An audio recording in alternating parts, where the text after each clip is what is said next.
Hello everyone and welcome back to Wilds of Eldraine traditional draft. This time we open with a fairly simple pick. This is unlike in my previous draft where I had the red card from this mythic cycle. This white is an actual bomb. Just in an amazing card in limited. Because the 5 mana card by itself would be something you would be very happy to play, but this also has a 2 mana 2/2 knight at instant speed even, so you can even surprise block some very small creatures, making this even better obviously than just being the 5 mana card. So it's very easy to pick this first. There's no card that you would pick over this.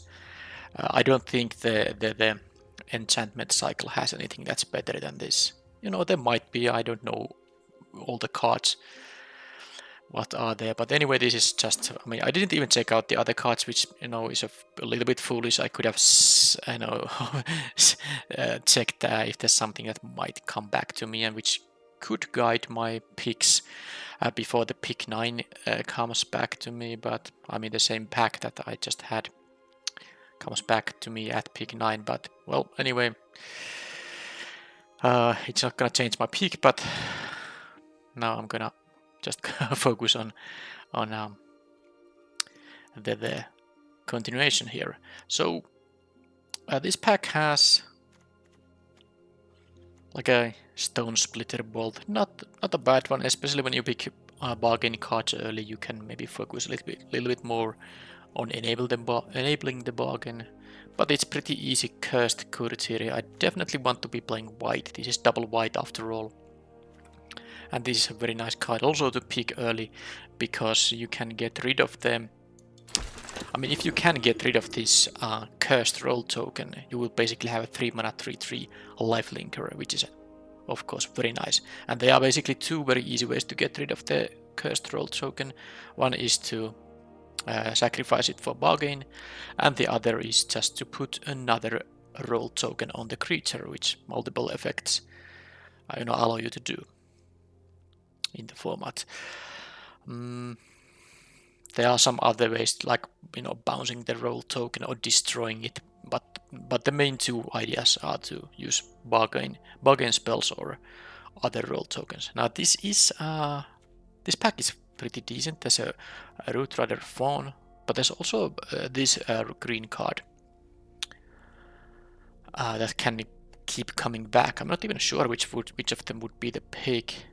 There's a Dream Spoilers, but I'm not gonna take a white card. Let's try the green uncommon. It's very well possible that the Fawn was the better pick, but I'd rather take the uncommon because there will be fewer opportunities to play uncommons than commons. And also another thing is that green-white is not that often a ramp deck, and this is of course better when you try to ramp. Now, this thing creates a roll token attached to target creature you control, which is very good with the courtier. Royal Roll is giving ward 1 and +1/+1, that's pretty nice. But you could also take the Discerning Financier. This is, especially when you are on the draw, very nice card to play on turn 3. I think I'm actually going to take the Besotted Knight here because it's definitely not the pick if I didn't have the courtier, but I really want to be able to synergize with this card. And the Besotted Knight, it synergizes with many things, that cares about enchantments or roll tokens. And of course, a 4 mana 3/3 isn't such a good card, but this is just a 1 mana sorcery to get the Royal Roll token, which definitely makes the card much more interesting than just the vanilla 4-drop. Now, can I see something that's open specifically? I could really go with, green-white, some kind of a enchantment deck, taking this Genealogist. Don't think I like these other cards too much. There's an Evolving Wild, but I don't need to pick it this early. I will try to do something with the enchantments. Now I have already 2 ways to get rid of the cursed roll token on that thing. Phyrexian Unlive. Yeah, it's basically just giving you a bunch of life. Not worth spending a card on that. So I'm not gonna take it. Yeah, it's a rare. I could take it for what would eventually be 20 gems. But there's the Belligerent off the ball, which is an actually very nice card. If I end up in red in this draft, I'm gonna want to have this card. Access to this card. So let's see if that's gonna happen or not. Now there's the Witch Stalker. This is more like a red-green card, not really a green-white card, because one roll token isn't enough to even make this be able to attack. So I don't like that actually in this deck at all. If it's gonna be a green-white. If it's green-red, I'd rather just maybe take the Witch's Mark or something. This will work whether I'm gonna be red or white or green or white, whichever is the case. Okay, Thunderous debut. I mean, 20 is a lot. Basically, it is almost the rest of your deck. 2 creature cards. Problem is this requires some heavy ramping, and if I'm gonna be white green, I won't be having a lot of ramp. I think I like the Return Triumphant. One thing of note though is I like it actually better than the Protective Parents. One thing of note is that it doesn't combine well with the Courtier. I'll just pick something here and I will talk about it more. The guide is fine. I have actually multiple. Well, I will maybe have multiple ways to celebrate. Here I can just take the Bloodline. Why not? I don't think it's a particularly good card, but there's not much else in that pack. Alright, so here Impact Tremors unplayable. I'll just take the Ratter here. I don't really think it's very good in a red-white deck because it's preferred in a red-black deck, but oh well. Armory Mice, it's a fine 2-drop. And here I can take a Soul Guide Lantern. It's maybe a sideboard card or something. I don't think the Slinger is what I want to have for this deck. Okay, before I continue, this Cursed Courtier enters the battlefield and creates a triggered ability to put a cursed roll token, whereas the Return Triumphant doesn't create any triggered ability. It just brings the creature back and immediately puts a young hero roll token attached to it. So if you return the Courtier, the young hero will go on the creature, and then the trigger for this cursed roll token goes to stack. And you have to always, when you're gonna put another roll token on your creature, you don't get to choose which to keep.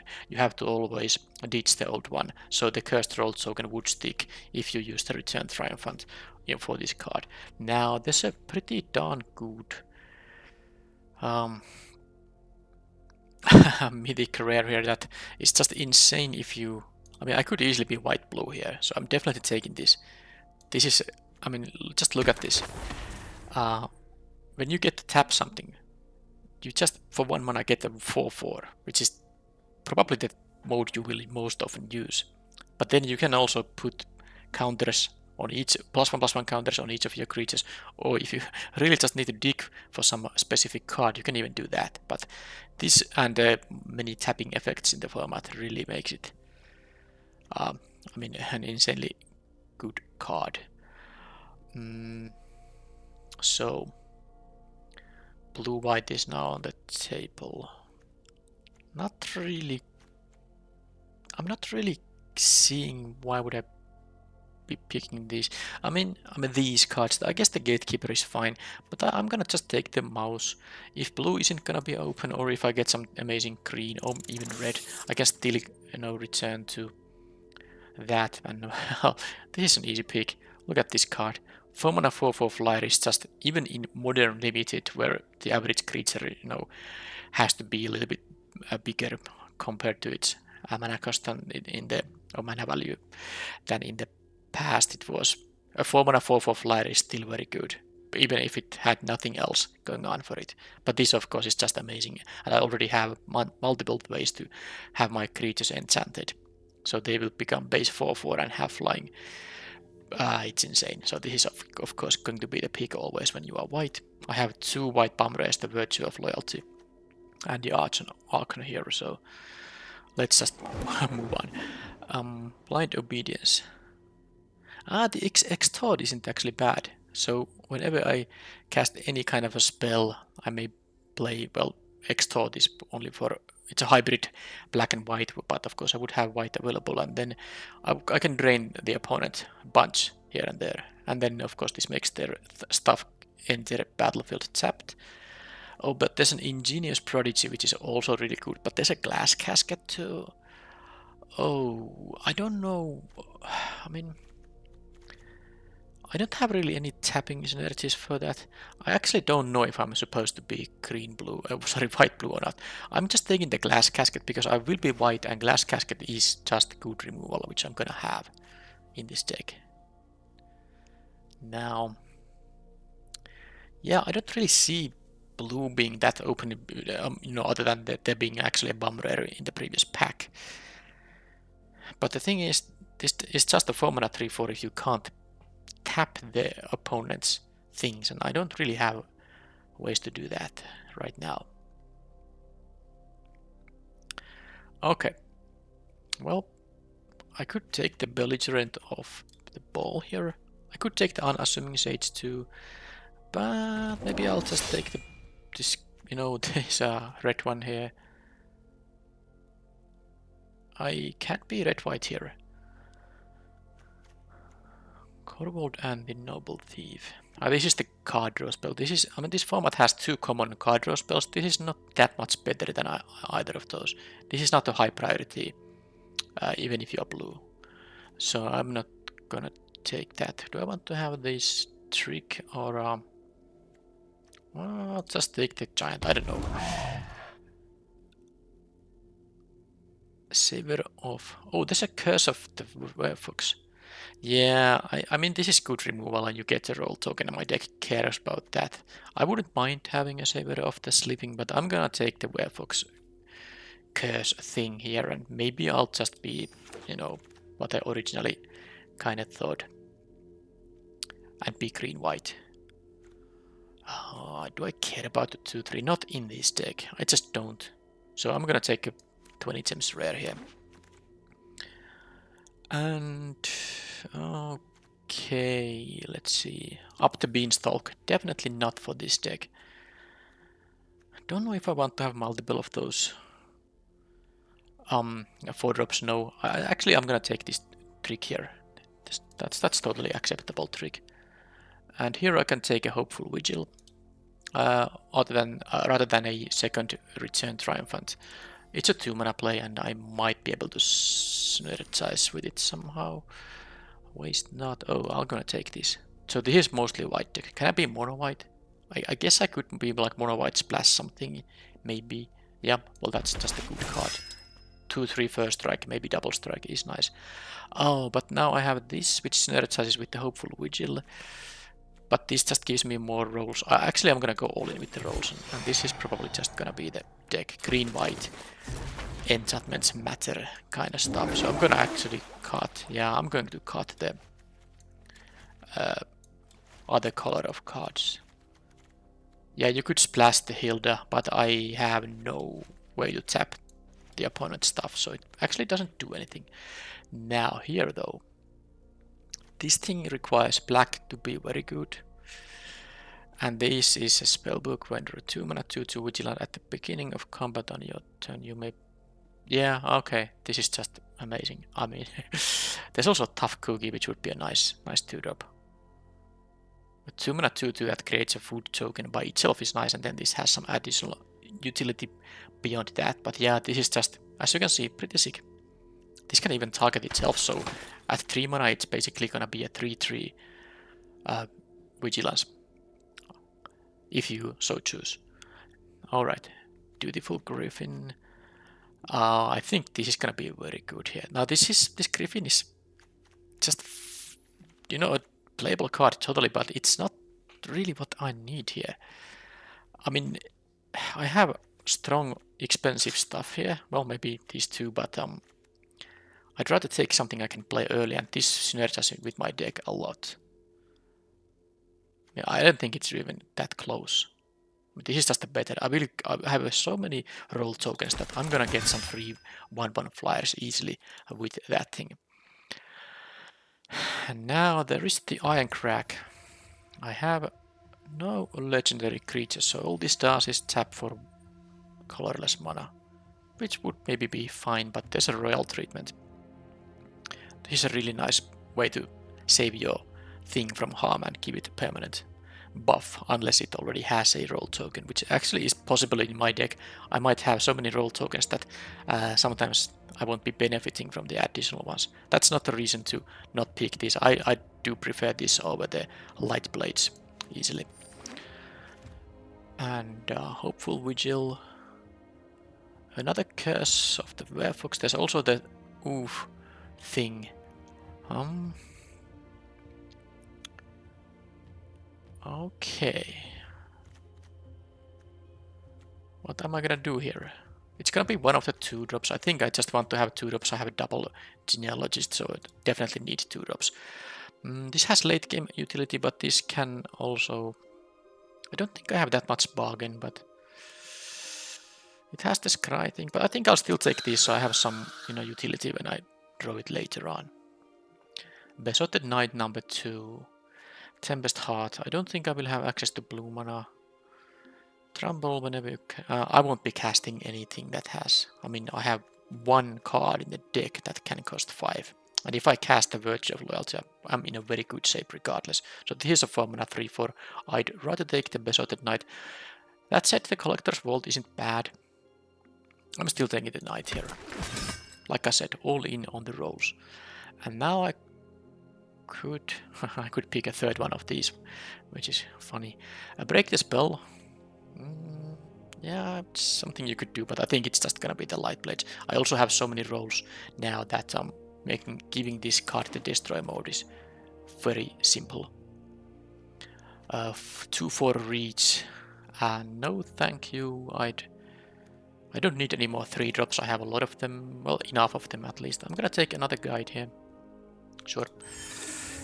And here we have a couple of 1-drops. Neither of them is very interesting, even though this is kind of the card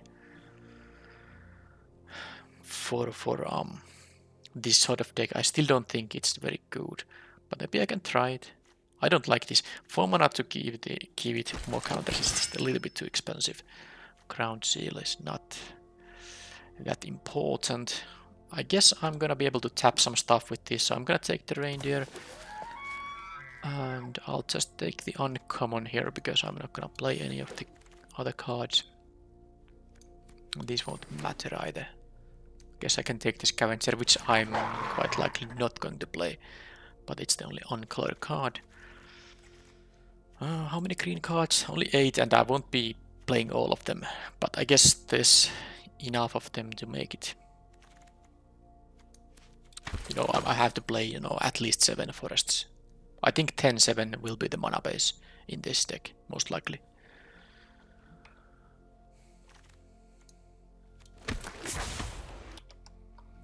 Right, so not going to main deck the Lantern, and I guess nothing else to think about in the sideboard. I'm not going to splash any of that stuff.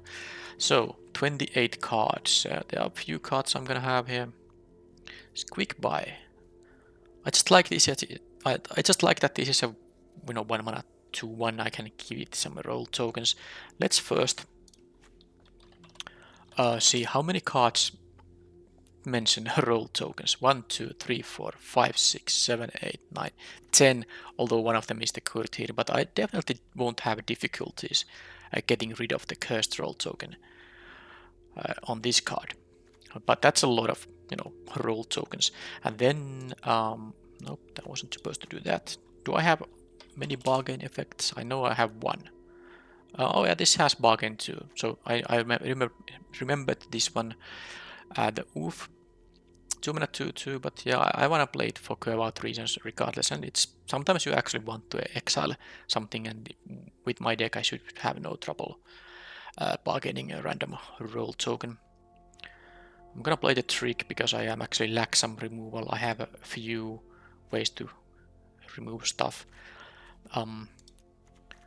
So let's do this Steel Creature. And I suppose I have the Hopeful Vigil which I'm pretty much... I'm going to play it here. Just to have a 2-2. I want that whenever I have one of these in my opening hand, or on my turn 3 when I have 3 mana, I of course... This is just bad if you don't have a target for this. It says another target creature, so you have to have another target for it. So I do want to have enough plays early. So that's 1, 2, 3, 4, 5, 6 2-drops. And then I'm gonna play at least the mice, so that's basically 7 things to do before turn 3 that, you know, give a target on this thing. I'm not sure about the keep guard, but I do understand that in this deck, if I give it like a roll token, and then I can easily have, let's say, 3 enchantments on the battlefield, then this has the threat of activation with 3 mana to become like a 5/5 in that case. And then, of course, if you have 6 mana, you can activate it multiple times. So how many enchantments I have? 3 plus, you know, 10 or so cards that make me enchantments. So I will have almost always something for this thing. So I maybe want to try this, because if this won't work in this deck now, then it's never gonna be good in any deck. Also, it's not nonsense that you get those free scries. Enchantments will be entering the battlefield under my control with this deck, and getting those scries multiple times in a match, in a game, or a match, definitely gives it. It's not, you know, nothing. But what are the cuts? Because I have to cut something. I feel like I actually like the reindeer in this deck. I wanna try it, but I will cut one of the guides for sure. And then the hollow scavenger is just not what my deck is trying to achieve. Don't care about food really, and I have enough bargain fodder for the few bargain cards I have. I will definitely play all these 3-drops, because even though the pipe wielder is good because it is happy to carry a roll token, and I shouldn't be having too much difficulties to celebrate. The only reason I took the other guide away is because I really want to, you know, also look for my mana curve. I have quite a few 4-drops in here, but then again, these are usable before turn 4. So there's that. And I have only one 5-drop, and even this thing is actually a 2-drop before. I mean, it can do something even when you have 2 mana. So actually what I forgot is that, you know, it's one more thing I can do on turn 2 that can carry the roll token then. So that's a lot of cards I want to play, but of course I have to cut something. The best sell bloodline is... I guess it could work in this deck, but it's also the card I can just cut here the easiest. But now the next card is gonna be harder because all of the stuff I see here are now things I wanna have. How many green cards? This is, by the way, 6, but I wanna play the 2-drops. Yeah, I have to play 7 first. That's just how it goes. It's gonna be 10 planes. Or maybe 9 planes. I think it's gonna be a 16 land deck. I have a fairly low mana curve after all. Yeah, that's right. I do like the Triumphant. It basically returns... You know, this is 1, 2, 3, 4. That's 10 creatures this can return. Plus the 1-drops. So it will be a useful card. And returning something like a Knight of Doves. Even the Genealogist. And even the Courtier is nice to return, because I can just, you know, find some other roll token to make this, you know, become a 3/3 base creature. Okay, so let's just cut one card. I think it's going to be the keep card. I wanted to try it. I guess the other choice is to cut the guide here. Okay, let's actually try the keep card, and then if the matchup is such that I care about having flyers or, you know, lifelink, I will then maybe sideboard these guys in. But I'm gonna try to keep guard, and especially now that I cut that 4-drop, I can easily play 16 lands, and I can play 7 forests and 9 plains. I wish I had 1 evolving wilds here, but I guess I saw 1 in the draft and I picked some, and it was rather early and I picked something over it, so it wasn't really a mistake to not pick that. So 9-7 here. I might have games where I draw multiple forests, but I don't want to go to 6 forests because you kind of lose the value of these 2 drops if you don't have the, I mean, if you have these in your hand without access to green mana. And I have only 2 double casters here. Maybe, I mean, I should be good with 1 plains most of the time, and I hope I will draw the second one at some point. Yeah, it's really tempting to actually play just 6 forests and 10 plains, because I also want to double spell white cards quite often, I would say, but oh well. 6 forests means that there is a fair number of starting hands without the green mana available. It's gonna be annoying if I had like a, you know, white 2-drop, but then my 3-drop would be this kind of guy, and I can't really benefit from it because I don't have the forest. So I'm gonna play 9-7 and hope I don't get too bad color issues with this deck. And that is the main deck at least. I don't think there's much sideboarding, but I could see maybe having these guides, or maybe if I need to have some bigger creatures, the bloodline is possible to sideboard. Don't know if this is ever gonna be a sideboard card, but yeah, I think this main deck is quite nice though, especially with the 2 bum rays.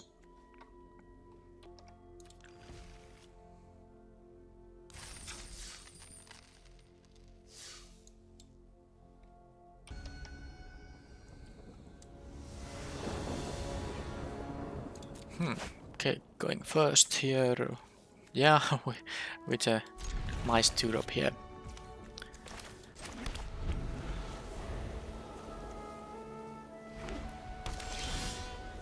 And it's kind of interesting.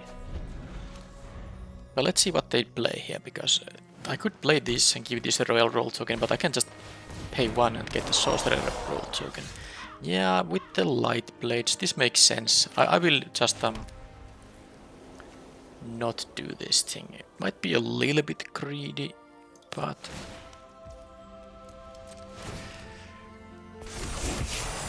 I also get to scry, which is nice because now I can, you know, I want to have the 4th land for sure.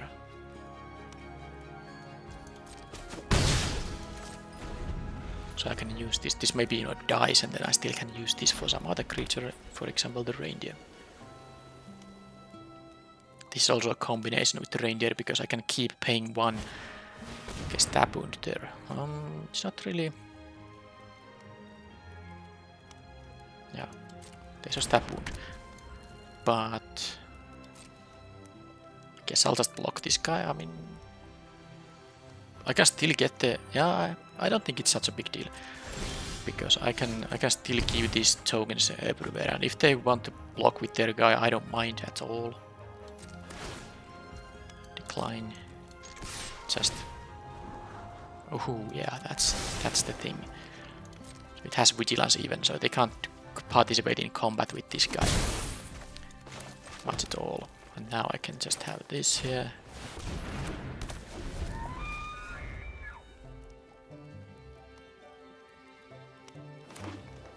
And I can pay to give this a sorcerer token. Oh, I can just kill this thing. Choose target enchantment you control. Oh, it doesn't have the same name as another permanent you control. So stab wound is one thing. They can make a token copy of a stab wound. Yeah, well, that has to die, but it will die with the curse of the werefox. Yeah. So this is fight, isn't it? Yes, it is fight. It's fine because I can tap this, yeah, that's sure. So I will get the monster roll token. I have the option to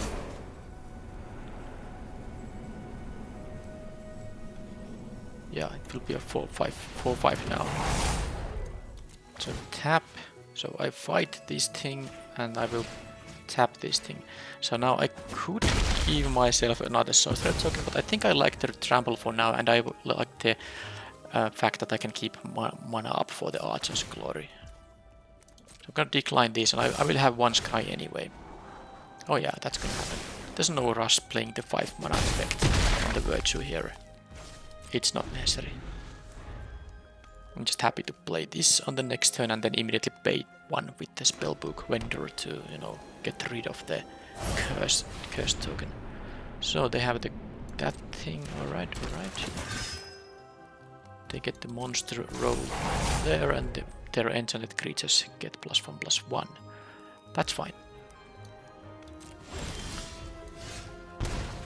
So how do I want to do this? I mean, I get to tap both of those things, because I will have 2 enchantments entering the battlefield. I won't have mana up for the Glory, but I don't think it matters really. Yeah.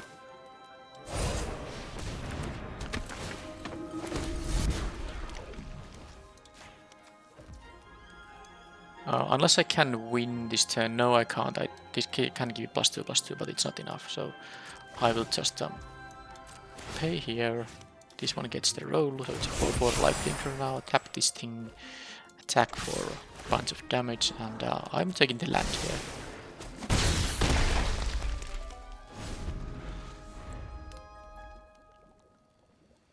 I still have this, which I can easily bargain to, you know, make actually a kill. I can make someone fly with +2/+2, which is lethal now.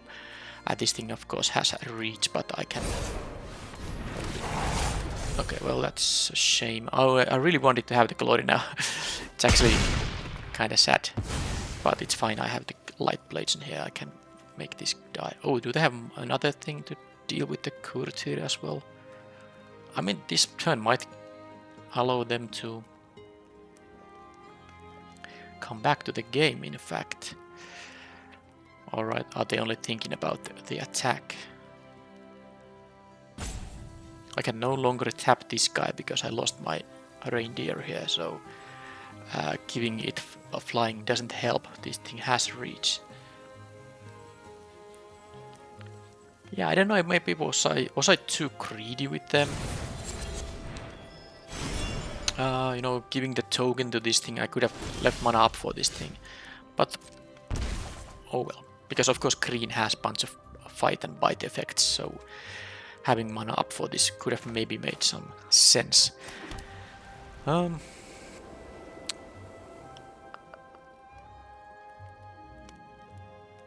So this token is a sorcerer, so that gives me scry. This is a royal roll token. I'm going to try to at least kill the Sir Amont with the light blades, of course. And then post combat, I think I'll just maybe. Yeah, it's a shame this thing has reach. Is there any way to? I mean, if I get trample, but I don't think I have a. No, this is not a monster roll. Yeah, if it was, that I wouldn't still have had mana for all that. This is a royal. Yeah, I can only have a monster, so I don't think. I am going to decline this, and I suppose I will attack with both. Because they might not block with Sir Amont if I only attack with the Courtier. They might block with the Guide, and I want to get rid of Sir Amont. Get some scries here. That's gonna be decent enough, so I'm gonna just have it on the top. And we'll see what happens. Because this will become a 3/2, but it's not enough. So I can... Unless I want to... I'm gonna use the Auction of Glory. Actually, I'm gonna lose my vendor regardless, am I not? I think I am. Yes, I am. So, bargain this thing, kill this thing, sack this thing. Here, come on. I do have one time out here. I just... Oh, and of course it died. I didn't realize that. It doesn't actually matter.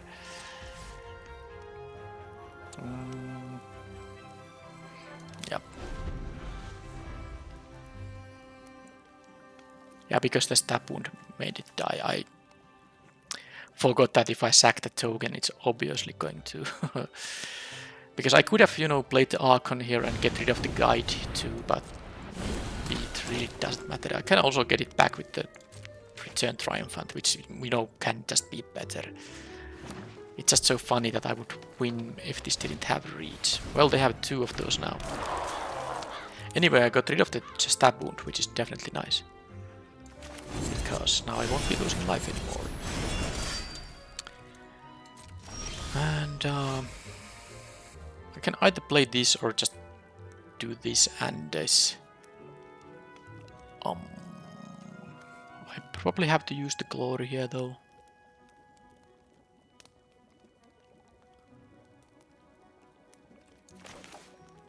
Yeah, let's get this guy back. And let's pay 1. Give this guy that thing, and then I can do this. Get some scries in. I don't need lands here. Armory Mice. I guess a 2-drop is fine because I have many I can double spell if I decide that's gonna be the most important thing.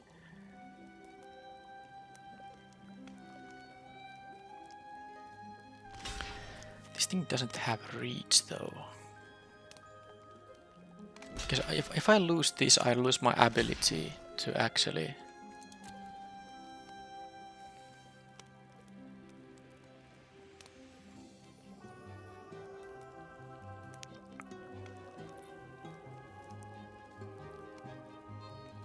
you know, win in the air, but I just don't think it's gonna matter. I'm gonna save the courier here. Yeah. And I might as well actually sack this one now. This is gonna be a 2-2 again some... No, I don't need lifelink because it already has lifelink. Yep. Okay, not gonna do that. Just here.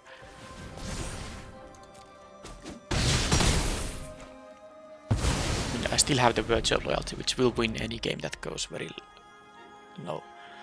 long. So they might have okay, well they didn't.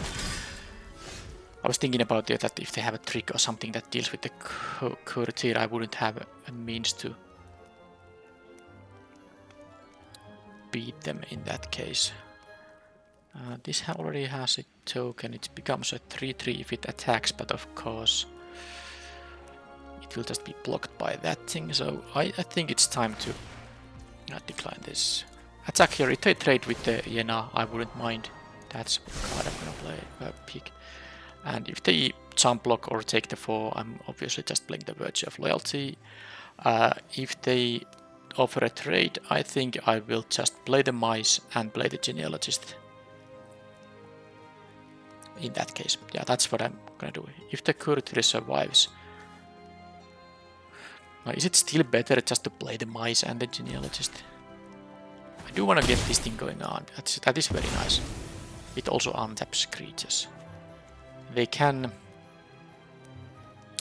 copy this, it's not gonna matter too much. But getting more board presence is gonna be good as well. I'm actually just gonna do this still. I will get some counters here, even if they have enchantment removal. So now this no longer can trade with Yeno. And this activated ability is a sorcery. So they have to use it on their own turn. They can't do any surprise stuff with it.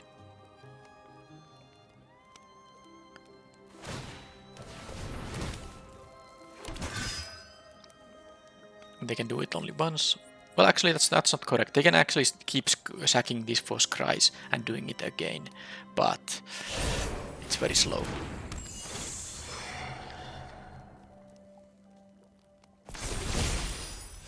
So there's that. I'm going to just there's no point attacking now. This is a young hero though, so this would be a 4/4. But there's no point, you know, offering trades now because I'm just going to get these, you know, to be much bigger.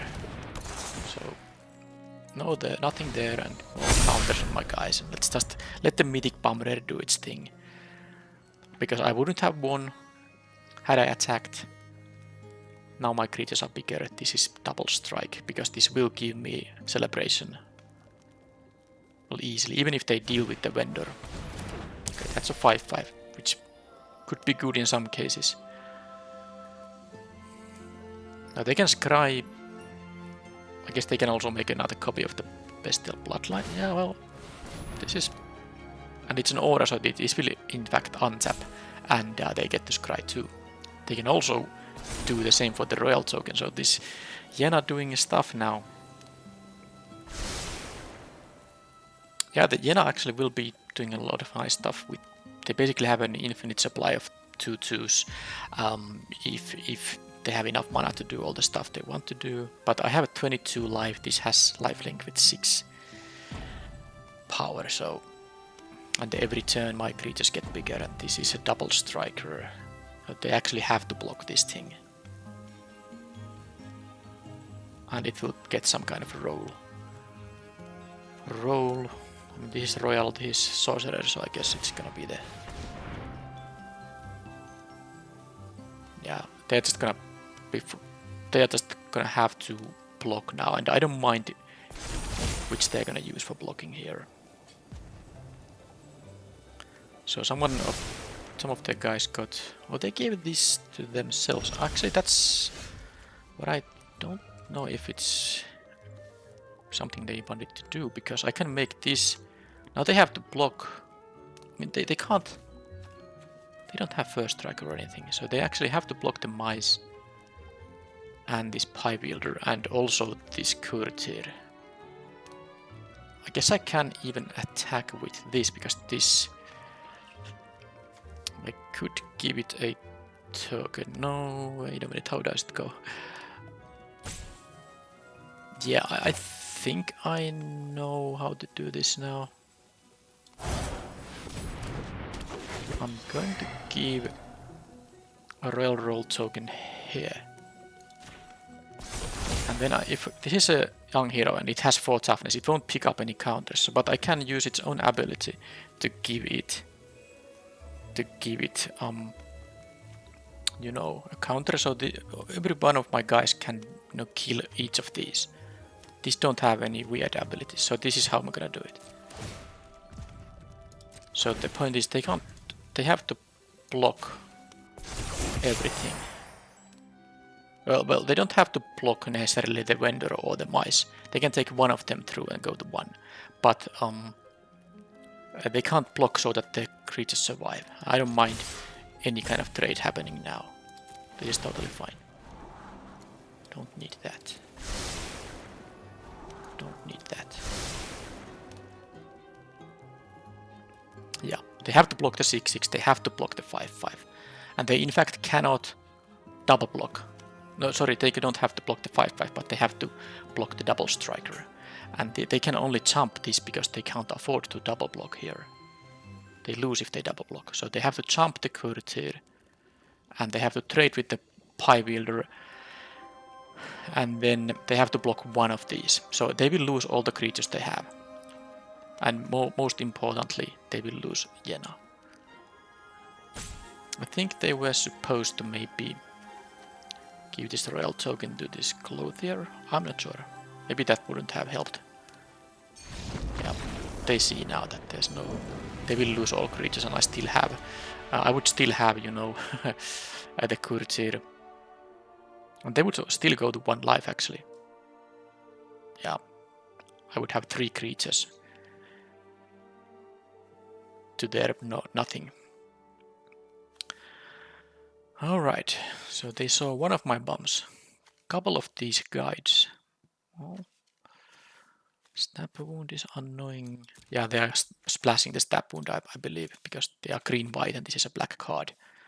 they have some ways to splash. Now, is there a reason to prefer this flyer? Have my own bestial bloodline? I could use a lantern to get rid of their bloodline, but it's not really that important. They have their own flyer. These things have reach, so maybe there's not much point having these fairies here. What's Twin Whale Guide? I want to still try the guard. I actually think this is just mostly my sideboard doesn't have that many options, but also think my main deck is quite decent, and I don't think there are bad cards for this matchup. All right, let's. I have both my bum rares, but only one land, not even plains, so let's mulligan that, and here we go. I still have a bum rare here.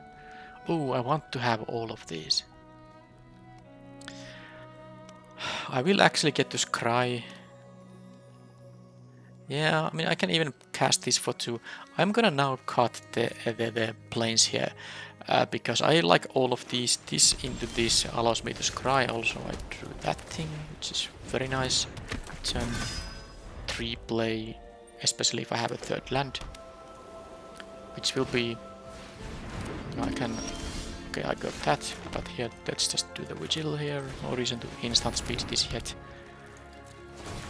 And I will.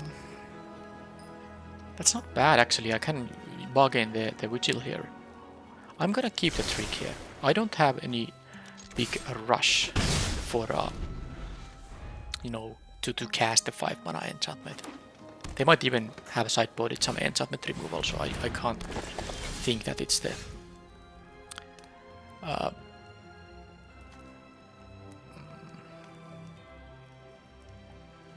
I'm gonna automatically win if I cast this. Now here are some things to consider. They are just not gonna block if I attack. They are not gonna block if I attack. Then again, if I attack with the vendor, if I cast the vendor, well, I'm gonna still get 3. Yeah, I think this is just what I'm gonna do here. Also, I will get to scry this way. We'll get some cards. Oh, that is a nice card, but I do think I'd prefer to draw that. Or a castable spell. And I also have the other scry. Now, is this important?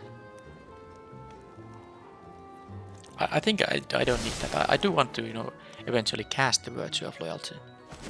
But yeah, so this thing will start drawing cards. That's just going to happen.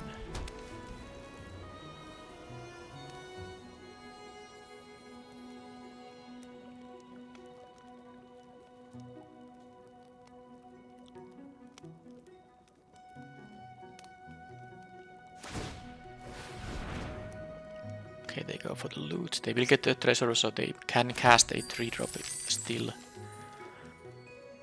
That's what makes this actually quite nice. It effectively costs only 1 mana to loot. And when you don't need to use the treasure on the same turn, you will get to, stockpile those. It's definitely a decent card. Okay, that is gonna deal with the vendor. But it already gave me one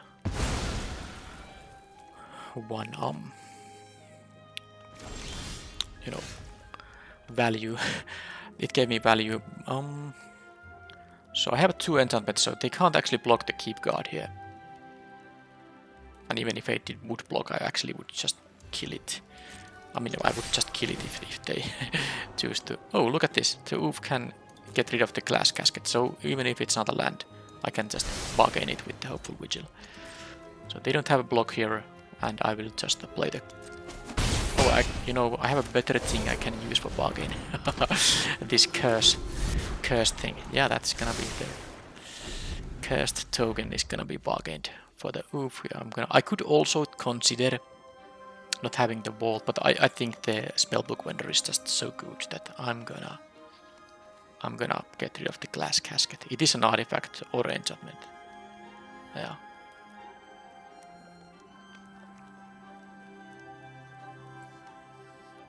They haven't drawn a card with this thing yet.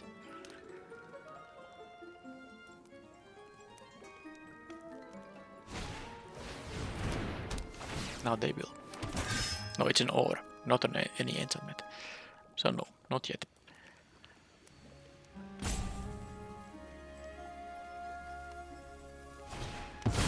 Stab wood on that. Well, that is actually going to make it simple now, because yeah, I can get rid of this courtier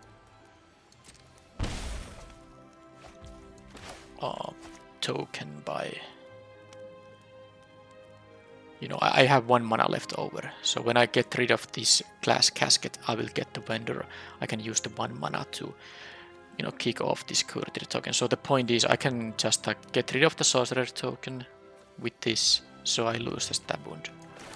So let's do that.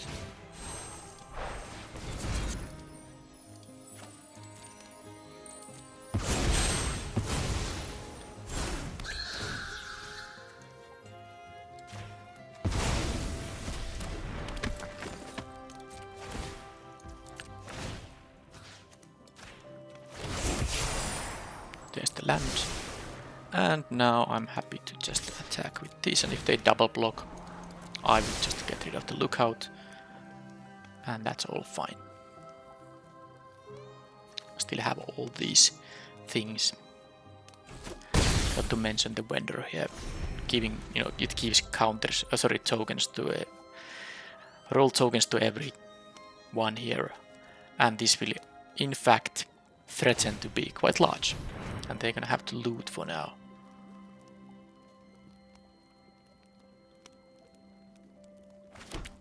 I might not even need the Virtue of Loyalty. I mean, this is actually close to a bomb rare too. It maybe is a bomb rare, I don't know. It's not really that high impact, but given its mana value, it's doing a lot for what it costs. It won't immediately win a game, but it gives you some very nice advantage. Okay, so they get to kill the vendor after all. And they now get to pick a card with that thing. Now I can still, you know, make this guy fly, but it's not lethal yet. So there's no reason to do that. Now I have 2 enchantments. This will be a 3/3.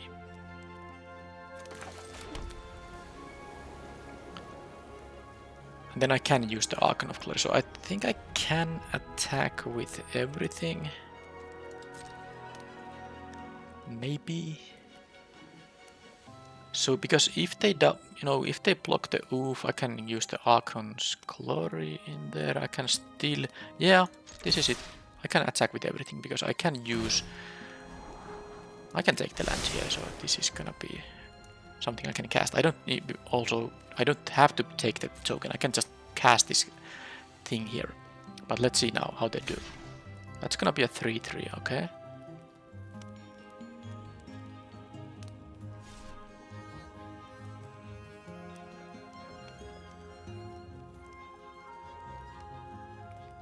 I also have the light blades here, of course, but that doesn't allow me to use the keep guards.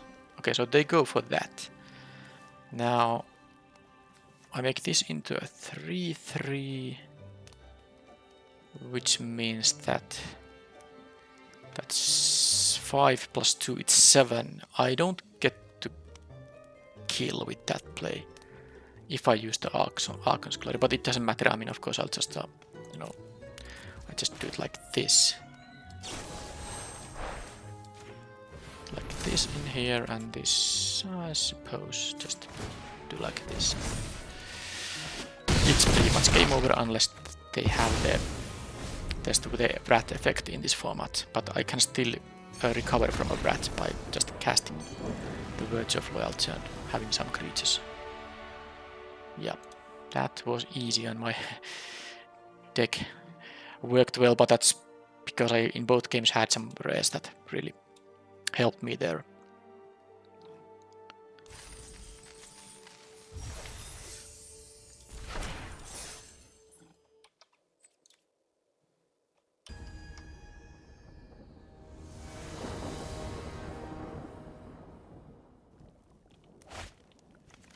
Okay, this is I'm lacking the 2-drop for the Red Tooth Genealogist, but of course I'm not gonna mulligan this. I can even cast a Casket if I need to do something early. I can still play the Pie Wielder on turn 3 and then, you know, give it a Royal Roll token, which would make this into a 3-4 double striker for turn 4, which is quite nice. And then I can use these to give the Genealogist a token if I want to, but of course things can happen. A lot of things can happen. And for example, I can draw a 2-drop creature. Black, red. Red cannot destroy enchantments, but black has a common in this set that destroys enchantments. Target creature control gets +1/+1. I think I'd rather be mana efficient and kind of, you know, show them that I have this thing. 2/2 vigilance, which I can actually, you know, make into a 3/3 vigilance with this guy. If I so choose, I mean, I could still play the Pie Wielder, but let's see what they have. Okay, I guess I'm just gonna trade with that. I'm assuming it's gonna get a token, it's gonna be a 4/2. Oh, they got a treasure token, but they still, you know, I mean, it would have been better if they got the Wicked token. I'm not so sure if I wanna trade with that thing, but I guess, I mean, it's just a 1/1, but I will take 3 damage, and I mean, I will always take damage, so let's just, because this is such a, you know, good card, I mean, the enchantment here, that if they don't have the removal for it, there's the black 5 mana sorcery, destroy target creature or enchantment, and create a Wicked roll token. Yeah, they actually burned the treasure for that. I'm rather happy. Now, this will be a 5/4 menace at some point. This is a first striker, so it can just, you know, it's really nice that it can just, you know, even defensively have first strike, so they really can't attack into it without a trick. Or of course they can just kill it. And then I have the Courtier coming up, which will, you know, get a token. Wow, they actually sacrificed the creature, but it's of course gonna be a 3/3 now. But I don't really need to care about that. I can use this to block this guy, and I can just play the mouse here. If I play this, I will take a bunch of damage. I'd rather wait until I get a, you know, an additional land so that I can play the. I guess if it's a forest, I won't be able to play the Courtier and then this Beathroth the Beast. Well, anyhow, I think it was better now to play these two because that allows me to, you know, block the Sellsword with a 3/1. The 1/1 couldn't have done that. Royal treatment. Okay then. Alright, does make sense actually to make this into a 3/2. Am I gonna raise though? Glass Casket can deal with the stuff they have.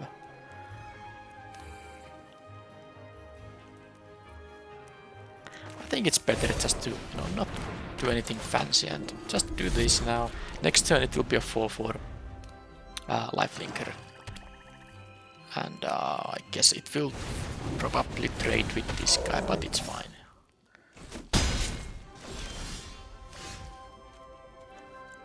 It is fine. It's very hard for them not to block.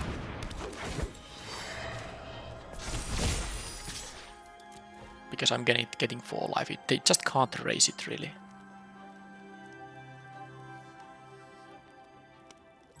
If they have a removal spell for it, they might choose to take it.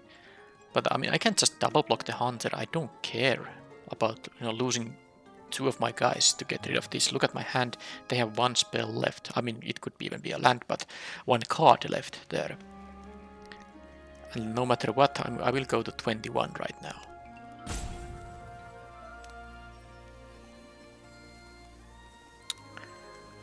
So this is fine, and then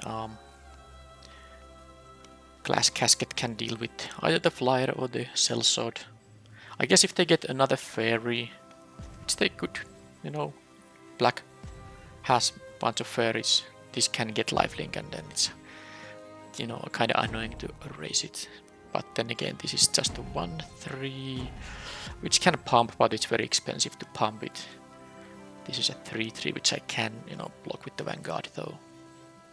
I can also, you know, double block it with the mouse and the genealogist, because it wouldn't be able to have enough power to kill them both unless they move the equipment. Okay, so they are just not doing anything. I will pause the recording until something has happened. It seems they are running out of their time. I hope I haven't disconnected. I haven't, because this attack went through, so they have either disconnected or just AFK'd for some reason, but I will again pause the recording until something happens. And they are running out of time here. Okay, so that's actually the match over. This was only the first game, but this happens in best of 3 if you time out during any of the games, even if it is just the first one, you will lose the entire match. Because the game assumes you are not gonna come back. So if it went to sideboarding and made me wait for, you know, more than 2 minutes, and then another, you know, like 2 minutes or so at the start of the next game, it would just be a lot of waiting. So that's what happens in best of 3 if you time out. So I got the win here very easily, but I would say that I was really the favorite to win this game, unless they had like a bum rare that really changes things. Of course, what would have happened in games 2 and 3, you know, they could have won those, but we don't get to find that out now.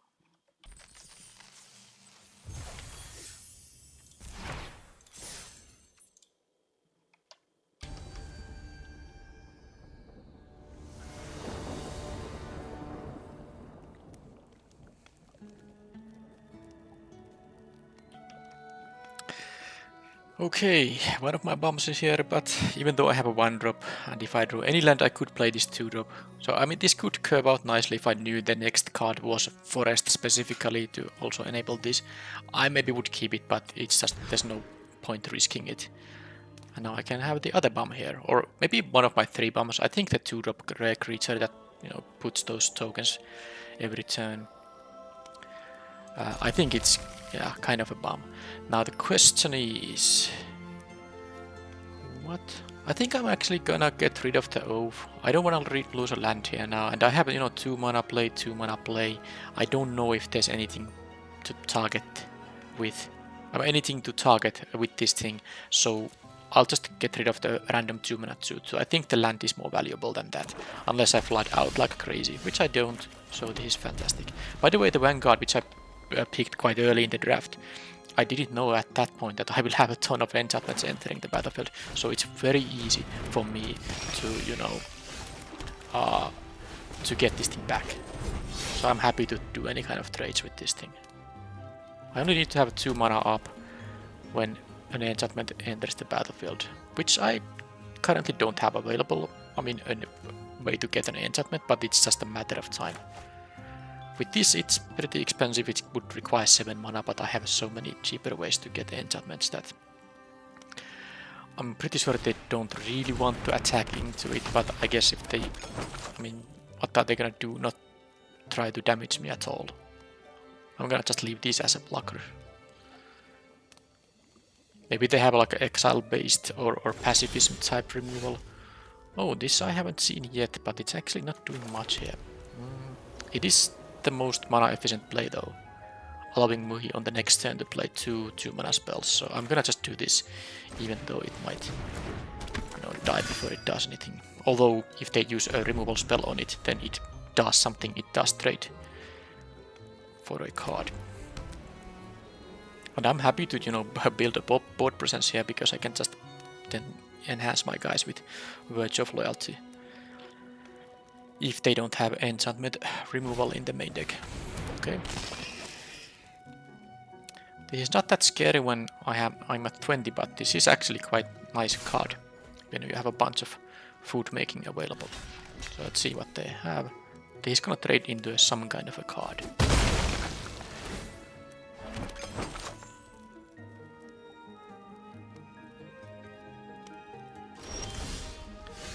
So that actually does give me a an enchantment, but it would require 2 additional mana, so I can't use it to get that back until I have like 6 mana. So I'm just going to do this, and this leaves me mana up for the Virtue of Loyalty, which is an instant, or the Kellan's Light Blades, which 3 damage here is gonna be good enough, so it's fine.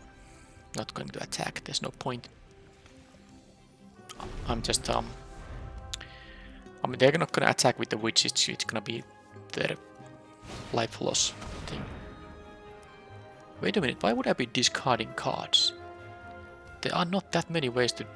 Okay, well, they have that thing, which is a little bit scary, because I am going to discard now a card, and it's going to be the Sage, least useful one of these. They get a zombie token. I don't actually care about the zombie token, because if I discard a non-creature, non-land card, they will draw a card. I'd rather them have a 2/2 than getting to draw a card. Okay, I will lose some life here, sure. Now, I wouldn't mind just drawing a land, because getting this down before I have to discard... No, I won't have to discard it. It's gonna go to exile now. Yeah. No problem. Oh, this is gonna be good too. I won't be getting back my creature yet, but... Yeah, I'm gonna just get the token out of this, because that's gonna enable my Knight of Doves to also do stuff. So this will be a... Well, it will trade with their... I'm actually keeping this in here. Attacking with the Vigilant guy makes sense, because it doesn't matter if it picks a token, it's still gonna trade with. I guess then it can't trade with a 2/2, so yeah, okay, I can wait. And of course, maybe I shouldn't trade my guys too much, because I have the Virtue of Loyalty in here. Let's see if I have to discard this thing, because they have the ways not. I assume they have more ways to make me discard in their deck than just that. Get to scry a couple of times.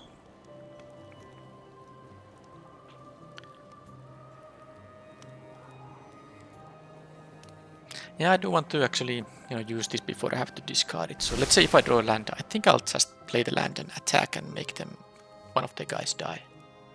Makes sense. Okay, they're gonna make it unblockable. I don't have any hasters here. Well, this is kinda annoying. I can't use both of these, but it doesn't really matter. So I'm gonna play this post-combat. I'm gonna give a roll token now here, and I will start getting those flyers. That's great. Oh, I forgot I have this thing too. I mean, just do that then. And I can attack with this now, and when it dies, I will be getting... do I want to have this thing too? Okay, fine, let's do it all. I'm gonna get a 1/1 flyer. Thanks to Knight of Doves.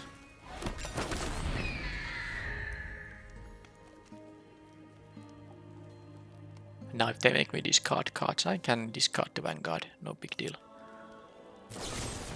Okay, now they got that, but it will trigger, no, it's... Wait a minute. Ah yeah, okay, this creature goes first and then of course the enchantment, so this won't be on the battlefield. This won't be on the battlefield when the enchantment goes to graveyard, because that's how the state-based actions are resolved. Basically the aura will hang for a small moment after this has gone to graveyard, and then the aura is put in the graveyard, and this is no longer on the battlefield seeing that an enchantment got to the went to graveyard. So now I'm going to start just forcing through. I'm going to give this token to... yeah, to the mice here.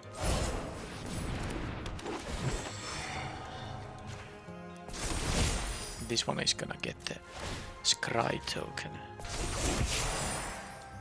And I will start doing some damage. Now they can attack, but I have a 2-3 to block with. I can also, you know, block with the rare if I want to. But I want to have the Scry, and Glass Casket is, you know, good enough. I wonder if I'm gonna cast the Virtual Reality. They jump blocked for some reason. Why would they jump block? They are at 18. I think that was a mistake. The jump block, I mean. Okay, that allows them to steal a thing. Okay, well, they can push some damage. They should definitely take the vendor, because then they can give this witch a... Yeah, that's actually quite sweet for them. Oh, I think that's a mistake. Imagine if they took the vendor, they could use its ability, make this into a 4-3. I don't have a good block. I would have to maybe jump block with this guy. No. I don't really want to jump block here because I would lose my own guy. So I'm gonna go to 9. I do realize they have 2 foods with this thing and they can make this unblockable. I wonder why they didn't do it right now, but I think it's still not a good idea to... I mean, I would lose both my creatures. I'm gonna get it back. Well, this also is gonna be life losing. Okay, but I can use now the Glass Casket to deal with the witch. Yeah. Now, let's focus. A lot of things happening here. I think this turn is just gonna be a Glass Casket and probably... Okay, let's start with that.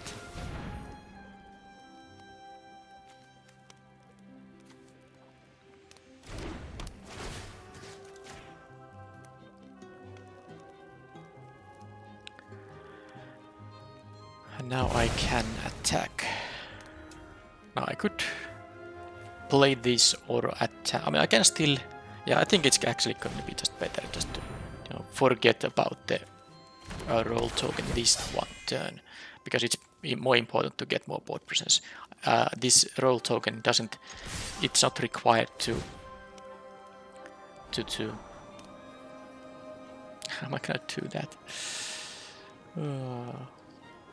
I actually don't think I need it. I'd rather have the option to cast this 5-drop. So I didn't really need the roll token to enable this attack. And this thing has trample, so it's gonna be valuable too. So they can make me lose 3 life with this thing. I'm at 6 in that case. They can also attack for 1 with the Ginger Brute. Okay. They can still attack for 1, but of course they're gonna lose. Well, no, they can use... No, they actually do have the life gain from the food. It's not over yet, but I think in 2 turns it will be. It has to be.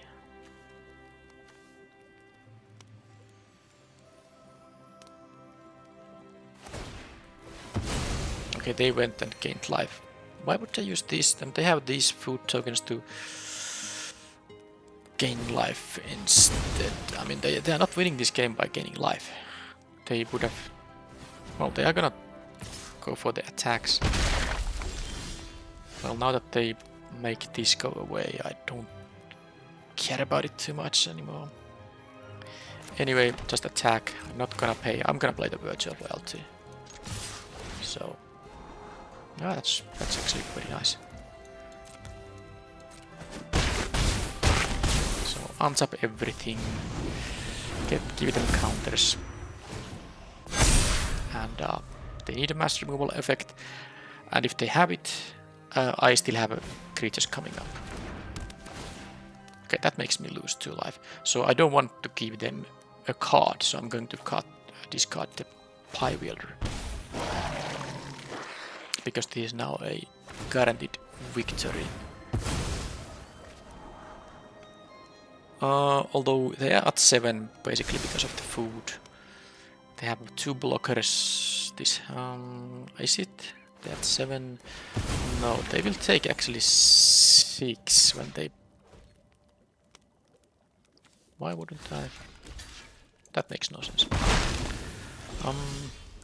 Oh, but no, I will get to win on this turn. Because this with the vendor is actually quite nice. Let's keep a roll token. Doesn't matter here. Now I will tap this. Doesn't matter. Let's tap this, and now they will face lethal. Yep, that's fine. That's fine. That's fine.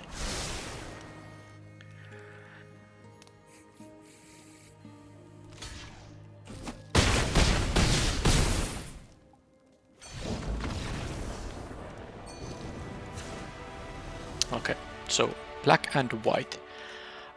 Multiple things that make me discard. They have the rat out, so 1 toughness creatures are a little bit suboptimal. Waste not. I mean, you would have to have a bunch of discard cards to make this actually good. Maybe they have more. Okay, how many 1 toughness creatures do I have here? I don't care about the Vanguard, it keeps coming back. The mice, the mouse, and this guy. So if I cut those 3, do I have replacements? I guess I could play the Scavenger. I could just play an extra land too.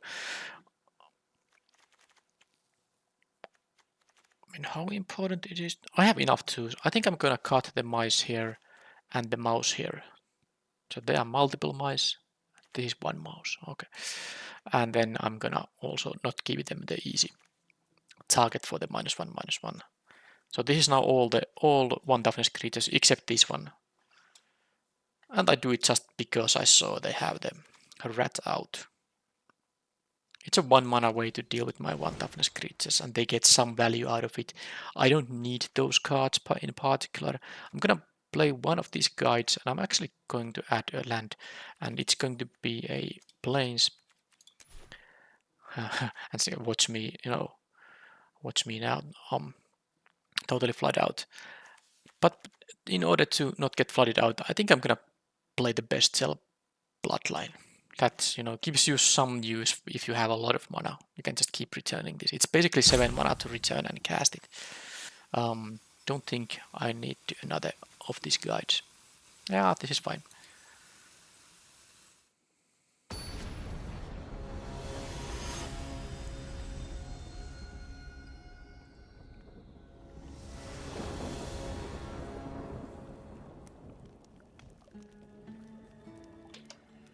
I can keep this. Oh, I haven't actually used this in any of the games, have I? I don't recall. But this curve is quite nice because, I mean, assuming I have my 4th land and they don't have removal to interfere with my things, because I can play now the... Well, scratch that. Okay, scratch that.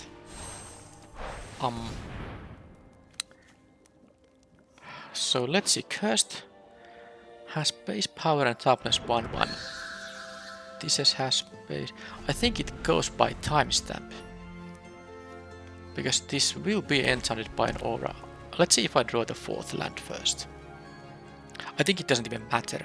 No matter what, I'm gonna play the Courtier, because if I don't get the 4th land, which I did now, I'm also prepared to, discard something here, but... Is it the land though? Do I need this right away?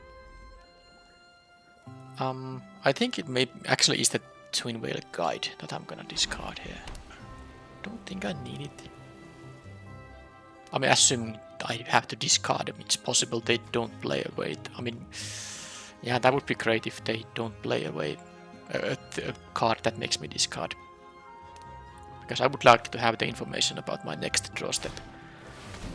So no discard effects, because they use the black mana. Okay, now I know what I will be discarding. And they will get 2 black mana if I discard a land. Alright, so I am rather sure that this goes by timestamp. So because this cursed token makes this a 1/1, has base power. This says that if it things that are enchanted, yeah, I think it goes by timestamp. They should be in the same layer if I'm not completely mistaken. So this should be now a 4/4. They have something, yeah, and I'm correct. Also, it gets the flying.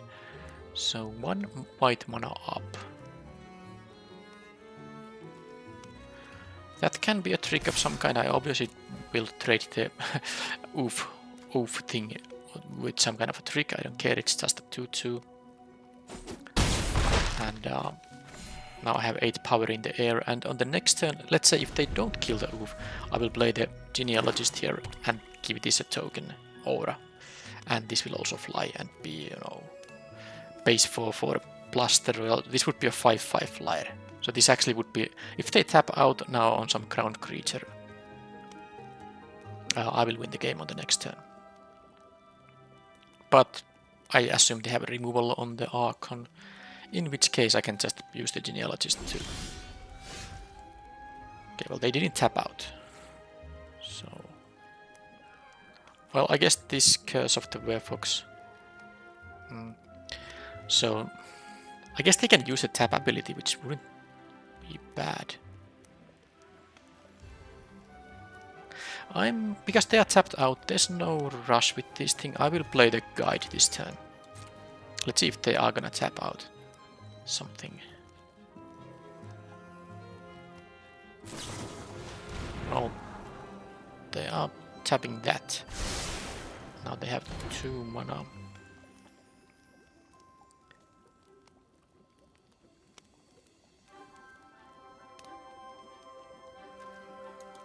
Okay, let's see what happens.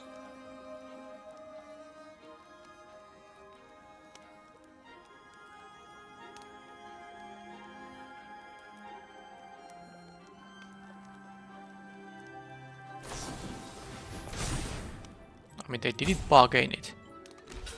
They could have sacked the Waste Not and actually blocked the Archon Wild Rose to give it, you know, because when you bargain it, it gets flying. No, now I could kill this with this thing, but I don't think it makes even sense. Let's just do this. They do have some kind of spell maybe, unless they play with full control. It could be the one that returns a creature from graveyard if it dies. Okay, slumbering, keep guard.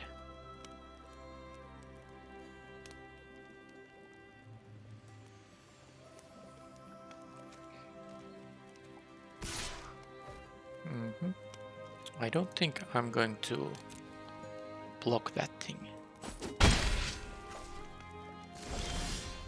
Interesting. So,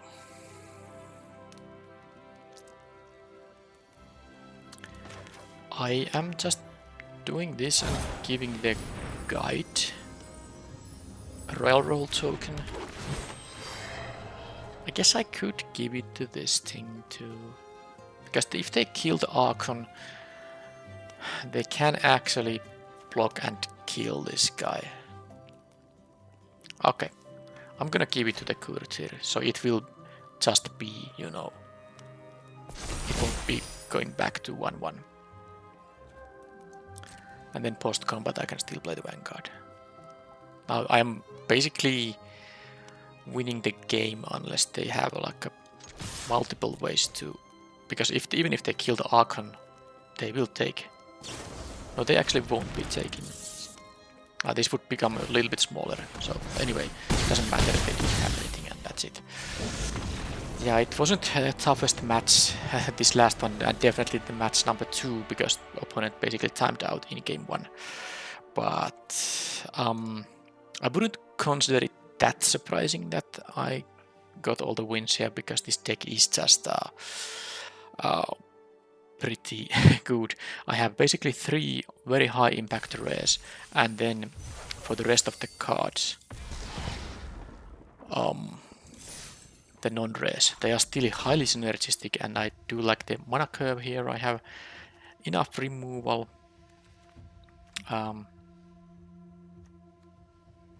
Yeah, just a pretty nice deck, and also the value of this card was really proven many times.